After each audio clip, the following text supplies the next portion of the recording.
আসসালামু আলাইকুম। সকালে হঠাৎ করে একটি ঘটনা ঘটে। আমার ছোট চাচি আম্মা রান্নাঘরে পড়ে হাত ভেঙে ফেলেন।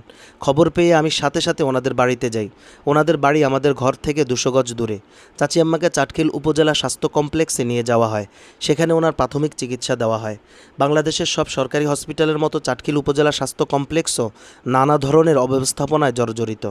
আমরা হসপিটালে গেলে প্রথমে এক্স-রে করতে বলল।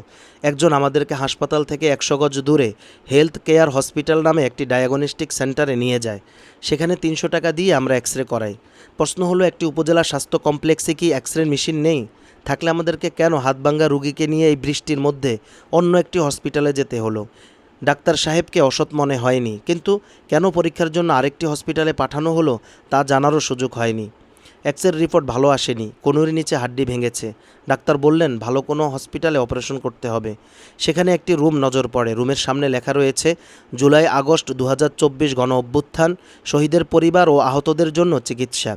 এখন চাটখিল নোয়াখালী অঞ্চলে বর্ষা বিপ্লবে যারা আহত নিহত হয়েছেন তারা কতটুকু চিকিৎসা সেবা পেয়েছেন অবশ্যই কমেন্টে জানাবেন। তবে আমার কাছে বিষয়টি খুব ভালো লেগেছে। আমাদের ভালোকে ভালো, মন্দকে মন্দ বলতেই হবে, এটাই ইসলামের শিক্ষা। আসসালামু আলাইকুম। আমি নাদিম জোবায়ের।